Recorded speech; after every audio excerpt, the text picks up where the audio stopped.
भगवान 11 वर्ष 56 दिन के हैं। जितने दैत्य भेजने थे सब भेज दिए, सब मर गए, अब कोई नहीं बचा। तो कंस ने सोचा मरने थे जितने बालक मर गए, अब दो बचे हैं। कौन?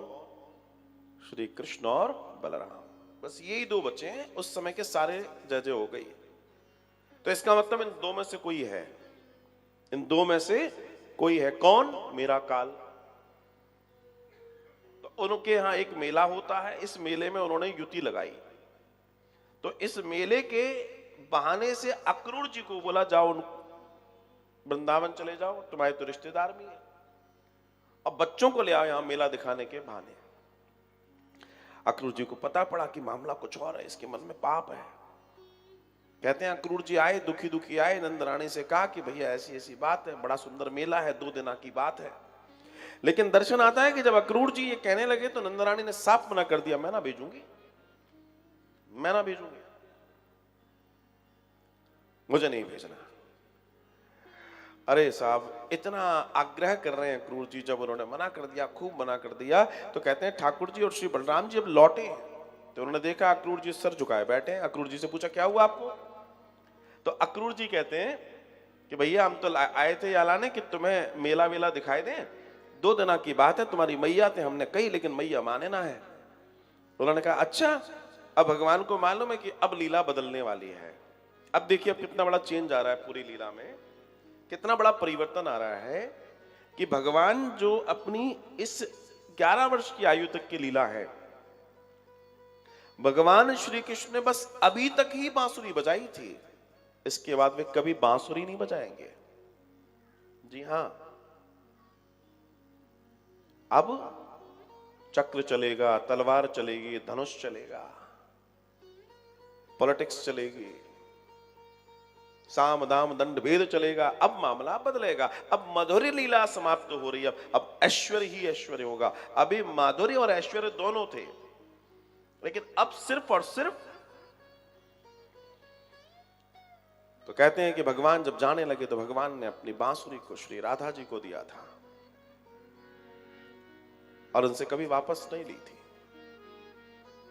अक्रूर जी ने बहुत कोशिश करके इन बालकों को, दोनों को, क्योंकि लोग तो खूब रोक रहे हैं, लोग तो ऐसी स्थिति है कि वो बिल्कुल ही उनको, तब वो रोने लगे सारे बाल ग्वाल।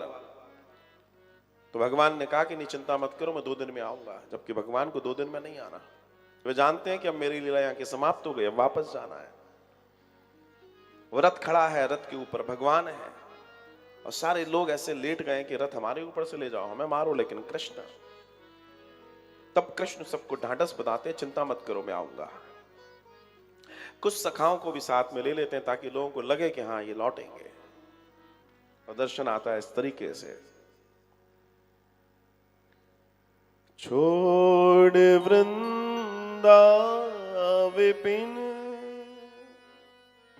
कुंज यमुना पुलिन,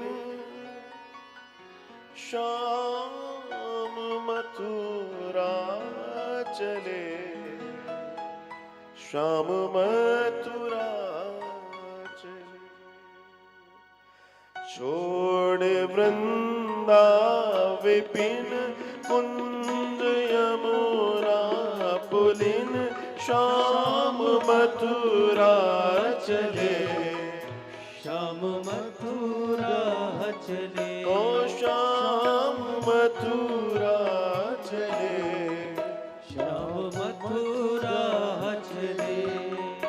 छोड़ वृंदा विपिन कुंज यमुना पुलिन, श्याम मथुरा चले, श्याम मथुरा चले।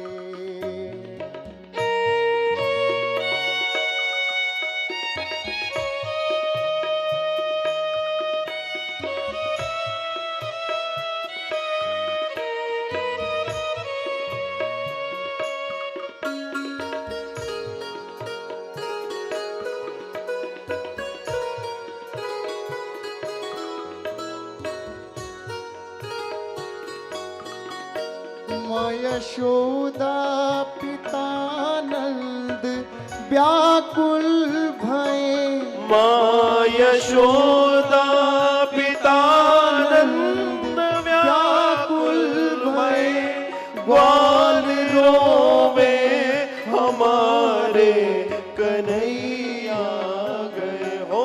ग्वाल रोवे हमारे कन्हैया गए। छोड़ सब से लगन प्राण तन मन हरिन, श्याम मथुरा चले। श्याम मधुबन ओ श्याम मथुरा चले। श्याम मथुरा चले।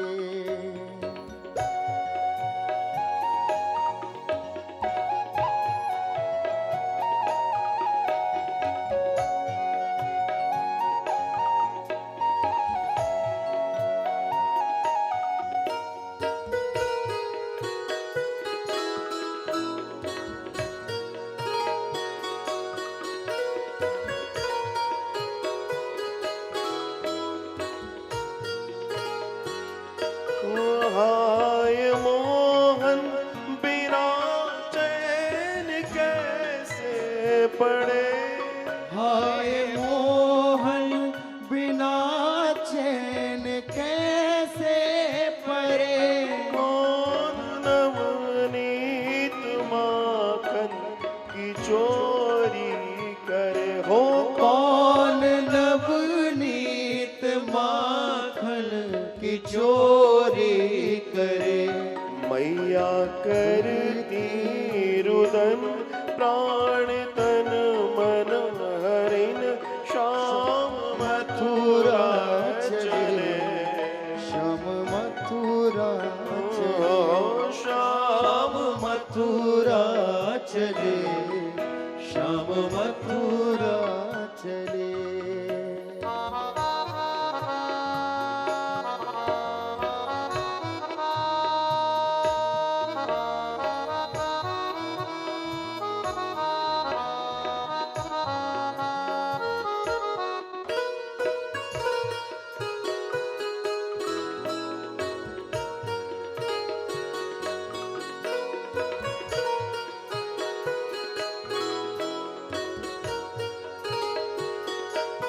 बीज विपदा के अक्रूर में दे चले।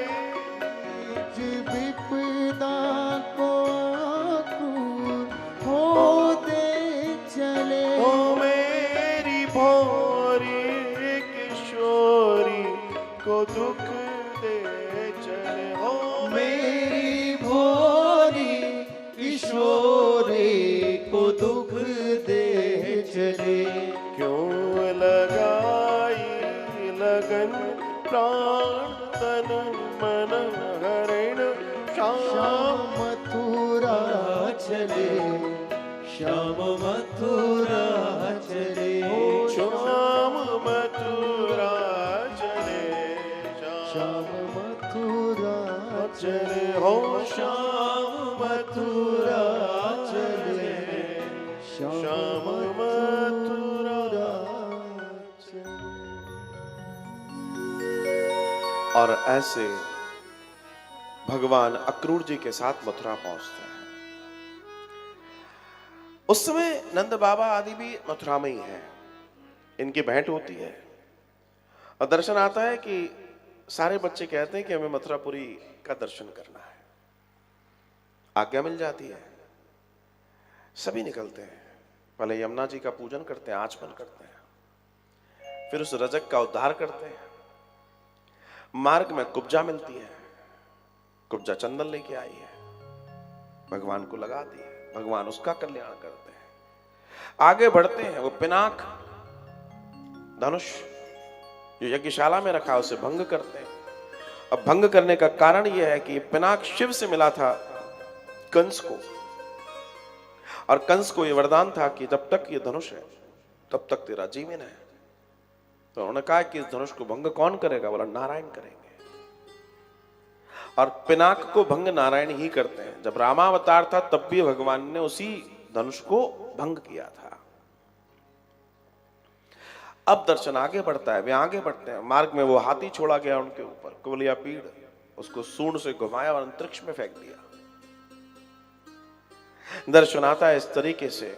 वे उस मल्ल युद्ध के मैदान में जाते हैं जहां बड़ा युद्ध हो रहा है, चांडूल, मुष्टिक आदि आदि बहुत बड़े बड़े योद्धा हैं, उन बच्चों को लड़ाया जाता है, जबकि कुश्ती के विरुद्ध कार्य हुआ। लेकिन उसके बावजूद भगवान तो भगवान है, भगवान ने उन दोनों सभी लोगों को मारा। उसके बाद भगवान दौड़े और जाकर कंस को केशों से पकड़ के नीचे लाते हैं। कंस चीखता है और उसके बाद भगवान कंस का वध करते हैं। और जैसे ही कंस का वध होता है, भगवान कंस मर्दन कहलाते हैं। बोले कंस मर्दन भगवान की जय।